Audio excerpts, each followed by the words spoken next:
It's heartbreaking, and it does not make any sense. This is Canada. We take care of each other. It's one of Montreal's largest pediatric clinics. Tiny Tots here in Côte-Saint-Luc has been a staple in child medical care services for decades, but it's just one of at least 40 medical clinics across the province that have announced that they'll be closing their doors following Quebec's controversial health reform known as Bill 2.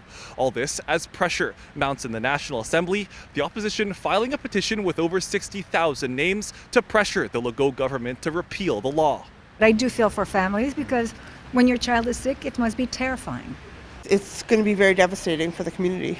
Multiple outlets report that the clinic's parent company, Elna Medical, says Bill 2's new pay structure would make the operation financially impossible. Clinics across Quebec have warned in recent weeks that they would be operating under zero after Bill 2 comes into effect on January 1st, when part of doctors' pay becomes tied to meeting government performance targets. Montrealer City News spoke to on Wednesday, saying the closures add to a sense of worry for the future of the province's healthcare system. As more people are getting older, I do everything I can to take care of my health myself, but I also need some help from doctors.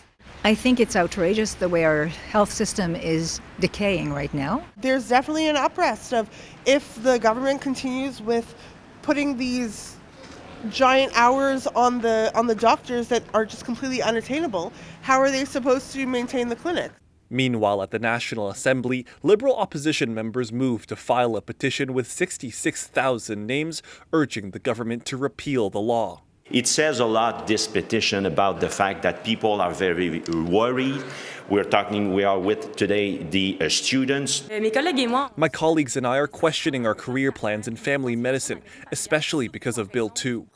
It doesn't take a genius to realize that this law is pushing us towards fast food medicine, a type of medicine where there's less time for each patient. Government negotiations with family doctors have been touch and go, with talks breaking down last Thursday only for them to start back up the day after. Premier Legault on Tuesday emphasizing financial incentives in exchange for doctors taking on more patients as his government looks to break the impasse at the negotiating table with the FMOQ and also get back to talks with the FMSQ. Speaking to reporters at the National Assembly Wednesday, the Premier said they'd let negotiations advance and wouldn't comment further.